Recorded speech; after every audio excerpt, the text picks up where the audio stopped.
passé à Thiès, l'ONCAV nous soutient. Nous soutenons la Ligue de Thiès et nous sommes d'accord sur toutes les décisions que la Ligue de Thiès a eu à prendre. Nous avons pensé que le comité électoral, on l'a amené, c'est pour que ça soit clair et limpide dans les élections de la fédération. Mais si aujourd'hui, c'est le comité électoral qui crée des difficultés, nous avons des inquiétudes réelles. Et on a été quand même surpris d'être informés que durant la 3e convocation de cette Assemblée générale, les gens ont amené la police. Ce n'était pas nécessaire. Dans l'histoire de ce football, la police et la gendarmerie n'ont jamais intervenu dans les assemblées générales. Regardez dans le téléviseur ouvert, depuis que le Sénégal est Sénégal, c'est pour la première fois. Et ce qui est grave à Thiès, ce n'est pas le président de la Ligue qui a demandé à la police de venir. C'est le comité électoral. Le comité électoral est en train de vouloir cultiver là où ils veulent. Ça ne va pas se passer comme ça. C'est un comité qui est chargé de gérer les élections. S'il y a un contentieux, ils le vident. Le rôle s'arrête à cela. Ils ne peuvent pas convoquer une assemblée générale. Et si tu ne convoques pas une assemblée générale, tu ne peux pas demander la sécurité de cette assemblée générale. Donc nous avons pensé, ce que les gens ont fait est grave. Et c'est des faits qui, dans l'histoire du pays, n'ont jamais eu lieu. Donc ça aussi, l'ONCAV le condamne. Donc à Thiès, ce qui s'est passé, les décisions que l'Assemblée générale de la Ligue Thiès a eu à prendre, nous, ONCAV, nous soutenons ces décisions-là. Ce qui s'est passé à Dakar, c'est plus grave. Le superviseur de Dakar, vous savez, avant les assemblées générales, on fait un calendrier d'assemblée générale et en même temps, on met les superviseurs.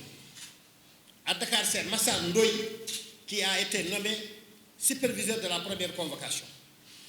Massar Ndoye m'appelle pour me dire, je voudrais avoir ton spécimen de signature pour que demain à l'Assemblée générale de la Ligue, qu'il n'y ait pas confusion. Mais alors, je me déplace. Lorsqu'il m'a appelé, par extraordinaire, j'étais avec Gasson-Meng. On se déplace, on le trouve chez lui. Je lui dis que j'avais déjà préparé une accréditation pour Arouna Bachili, qui est le président de l'ORCAV de Dakar. Je l'ai fait en 4 exemplaires.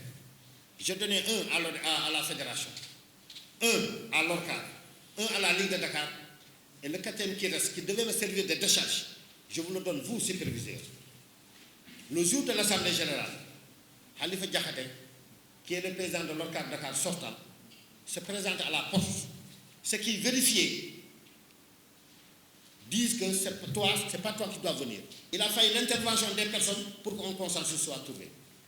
Donc nous avons pensé que le comité électoral, il est en train de vouloir cultiver là où ce n'est pas son champ.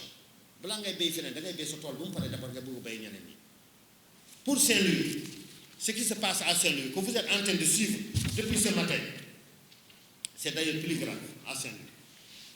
Saint-Louis, les gens ont convoqué 3 fois. La première convocation a fait presque une journée, la deuxième de même, la troisième de même. Les gens ont voulu changer le processus de vote au moment où l'élection a lieu. Dans un premier temps, ils ont dit que ceux qui doivent voter, c'est les clubs. Tout le monde a été d'accord. Tout le monde a été d'accord que c'est les clubs. On vote une fois, n'est-ce pas? Il n'y avait pas de différence. On vote 2 fois, il n'y avait pas de différence. 3 fois, il n'y avait pas de différence. Et après, le superviseur, qui se trouve être Pape Samba, les appelle pour dire que maintenant, il y a des gens qui n'avaient pas voté à la première et à la deuxième journée, ils vont voter à cette troisième journée. Nous avons dit que ce n'est pas démocratique et ce n'est pas grand.